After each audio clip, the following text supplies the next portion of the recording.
Hi, I'm Dr. Thomas Armstrong, and I'm making a series of short videos to introduce my new book, The Power of Neurodiversity: Unleashing the Advantages of Your Neurodivergent Brain.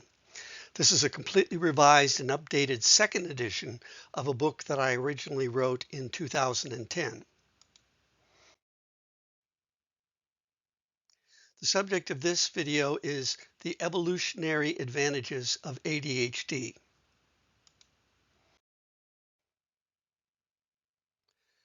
Of course, ADHD has many different signs and symptoms, but this is taken from the Diagnostic and Statistical Manual that psychiatrists use, and it is a chart showing signs of hyperactivity, impulsivity, which is one subtype of ADHD.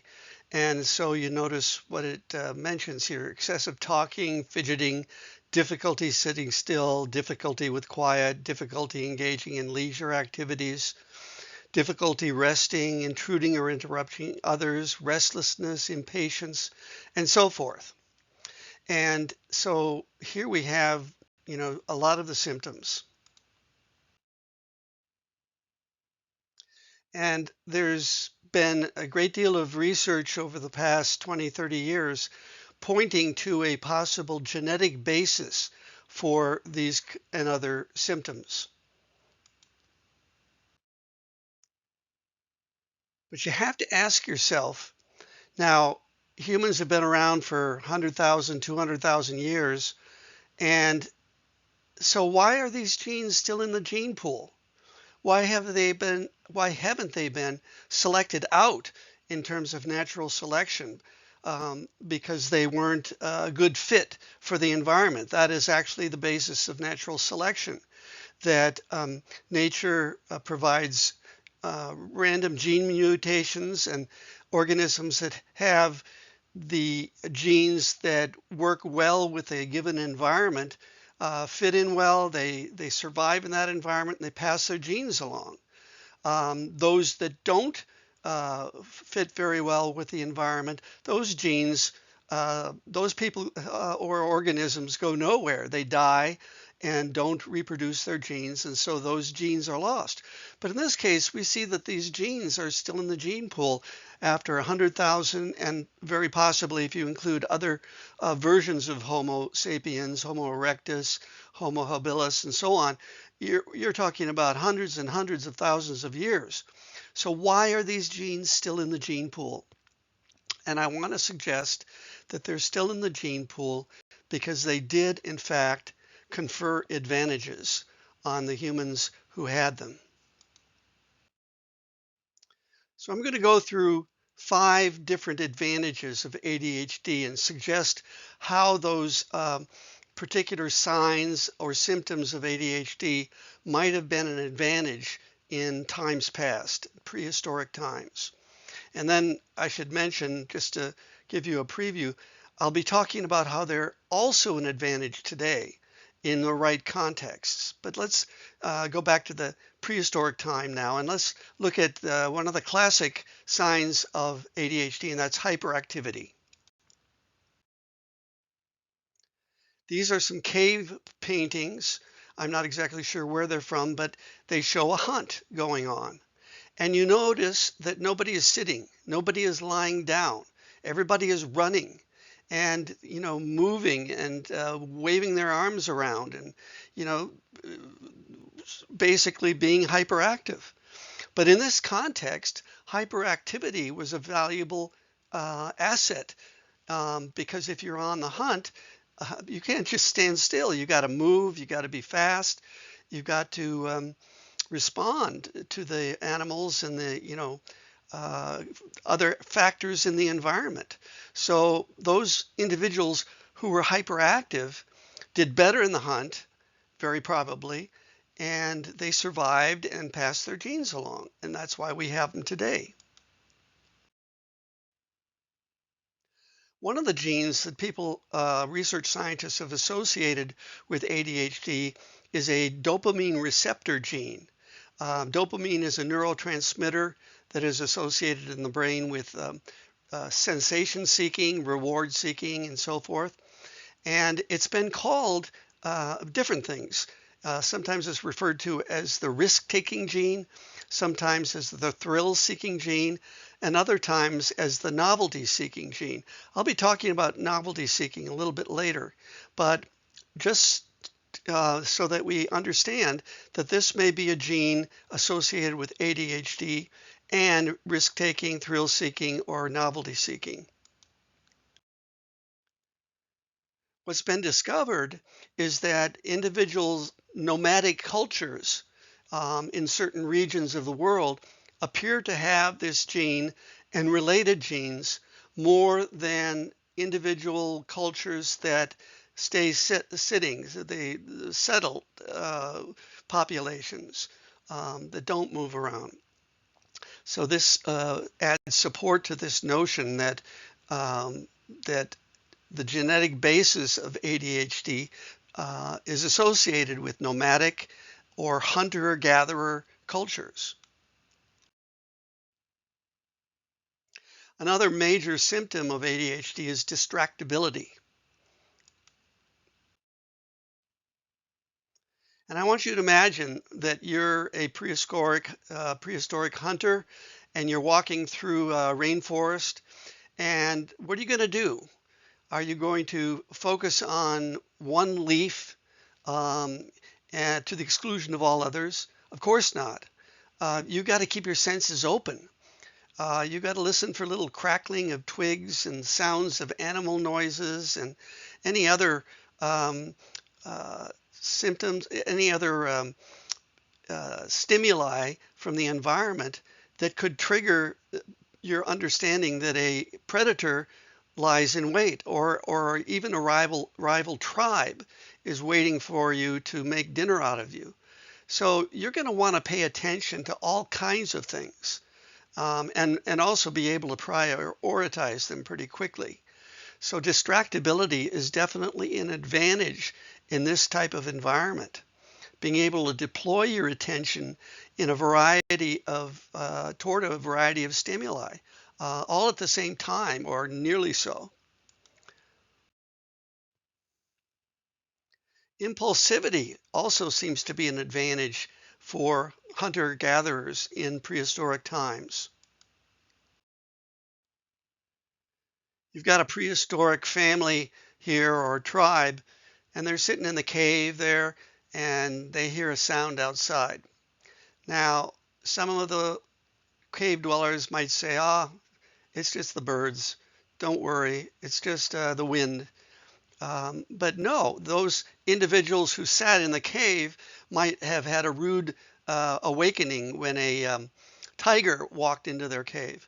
Those who were, on the other hand, more impulsive and immediately got out their bow and arrow or weapon and came out and faced whatever the threat was, or at least looked at what were the risks involved, they were more likely to save their family and pass their genes along.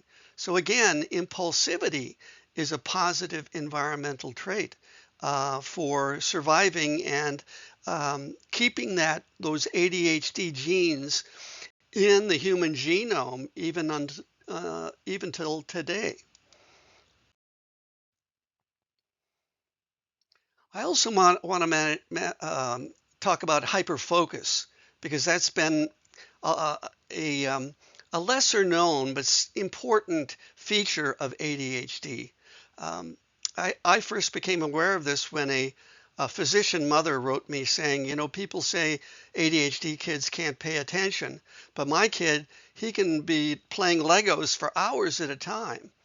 And she said, then they told me that's part of the syndrome.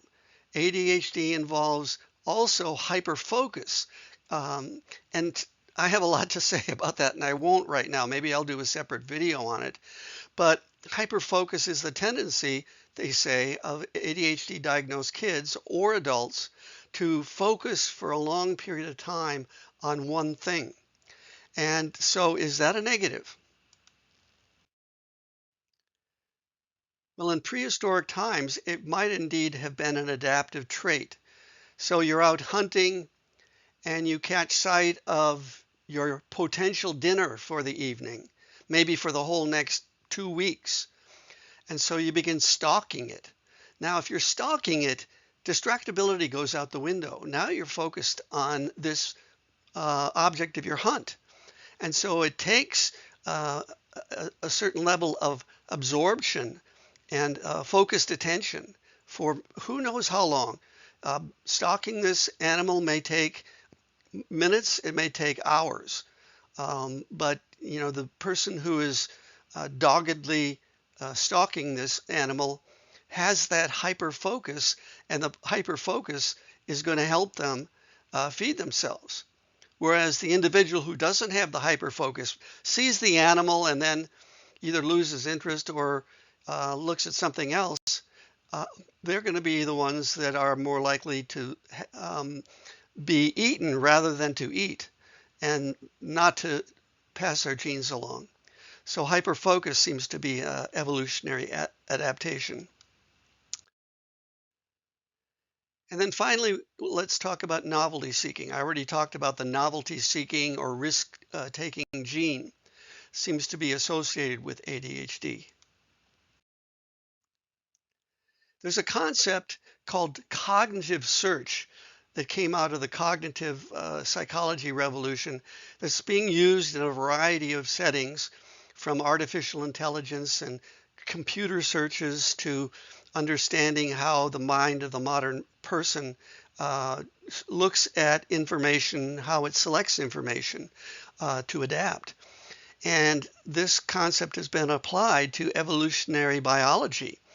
And there has been one article that I read on Cambridge University's archaeological journal that I found fascinating, where they talked about people in prehistoric times engaging in one of two kinds of cognitive search approaches. The first one is an exploiting search. And what that is taking the resources that you already have at your disposal and exploiting them, making use of them. And if you're looking for new sources of sustenance or whatever, you're going to look in your own backyard for them. You're not going to go out looking for another place where they may be. So that's exploiting. Whereas exploring is not being satisfied with what you have, but wanting to look for a better place, a better opportunity, a better environment to accumulate your resources. In this case, I'm looking at fire and wood that will help you feed yourself and warm yourself. So exploiting means kind of, well, we're pretty happy with the supply of wood that we have now. We've gotten a little bit more effective at cutting it into manageable lengths and so on. So, we're not going to go any further than that for now. Whereas exploring is going to be, well, we're looking around and, we're going to run out of this firewood pretty soon. So we need to go elsewhere, find other opportunities for firewood. Maybe a forest that's dried up, or where trees have died, and we can use that wood to feed our fires. So you have these two different attitudes: exploiting one's existing environment or exploring other environments to possibly benefit you. And it probably has occurred to you already that ADHD people would belong in the exploring category, not satisfied with just the same old, same old. That's what the research suggests. People diagnosed with ADHD get bored easily, and they need new vistas. They need novelty. That's what novelty means, new things. And they pay attention to new things. So, and they're hyperactive, so they're going to be moving around. So this exploring aspect of novelty seeking can be, and probably is or has been, a definite advantage in the survival of these individuals, thus, maintaining their genes for those behaviors unto the current day. So let's go back to those signs of hyperactivity, impulsivity, excessive talking, fidgeting, difficulty sitting still. I think you can see now that these symptoms would have not been problematic back in prehistoric times in hunter-gatherer societies. Difficulty with quiet, difficulty engaging in leisure activities, difficulty resting, and so forth. But you might be thinking, well, those were important. The five evolutionary advantages you just mentioned might have been very well and good for survival in prehistoric times, but we don't live in prehistoric times. And the funny thing is, if you look at these symptoms, they're actually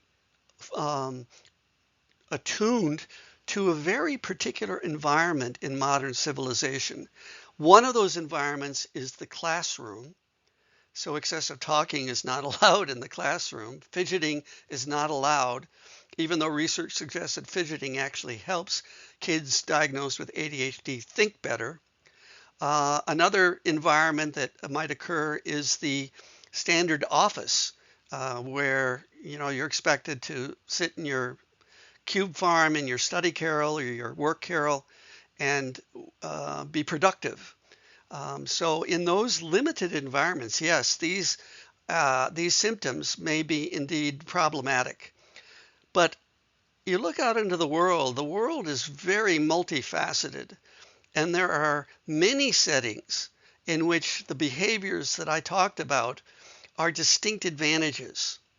In my previous video, where I looked at occupations that are suited to individuals diagnosed with ADHD, I looked at several occupations that involved movement, that involved hyperactivity, and so forth. I'll just run through 5 of them right now. Being a tour guide in a wilderness setting. You've got, similar things going on, but in the modern world. Being in media requires a person to often, this is what I noticed when I used to go on book tours and be interviewed by radio and television personalities, is that they had to pay attention to a lot of different things. Cameramen, same thing. Makeup people, same thing. They had to be busy, multifaceted, multitaskers. And so those qualities of the hunter-gatherer transplanted into this very modern world were indeed very advantageous. Another situation where you've got an emergency going on. You've got an emergency room physician, you've got EMTs, emergency medical technicians, and nurses and others who have to be fast, they have to respond, they have to be impulsive, they have to pay attention to a lot of things, a lot of monitors going on. They definitely have to be impulsive. They can't sit around and twiddle their thumbs. Another area is the creative arts, where being active, hyperactive even, can make you a good actor. Being able to express your emotions, being impulsive with your emotions. That's one of the reasons, in fact, I think why so many people in Hollywood have emotional disorders, is that they wear their emotions on their sleeve. They have no trouble accessing these emotions compared to, your neurotypical individuals. And so they respond quickly to a cue, obviously, in the theater. And those cues are always changing. So that's a little bit like growing up in the rainforest. And then finally, being a nature photographer involves some of the same ideas as hunter-gatherers. Being out in the wild, paying attention to different things, different forms of wildlife, to get candid pictures and so forth. So I think you can see that even though these traits originated in prehistoric times and were kept over time because they conferred advantages and helped the humans adapt to the environment, we still need them today. There are many different jobs, many careers, many occupations where having these qualities of hyperactivity, distractibility, impulsivity, hyperfocus, and novelty seeking are good things to still have around, and people who have them are favored, assuming that they choose the right careers and pursuits in their life. So that's a little bit about what's in my book, The Power of Neurodiversity. I hope you enjoyed the lecture and the presentation. I hope you get my book. I hope you share it with your family, your friends, your therapists, your boss or employees, anybody who you think might benefit from it. If you visit my website, which is www.instituteforlearning.com, you can, on my homepage or my blog page, you can sign up to receive my posts, which I send out, sometimes in rapid succession, such as now with the videos I'm doing. Other times there's more of a lag. But at any rate, you can be signed up to receive those posts. And if you do sign up, you'll receive my 200-item neurodiversity strengths checklist, which is also in my book. Again, visit my site at institute4learning.com. Thanks so much. I appreciate your spending time entertaining these ideas, listening to what I'm saying, and hopefully responding with thoughts of your own. Thank you for your time, and I wish you all the best in helping neurodivergent individuals, yourself perhaps, and others as well. All the best in fulfilling your full potential in life, not being stymied by individuals who put limitations on you. Thanks so much. Bye-bye.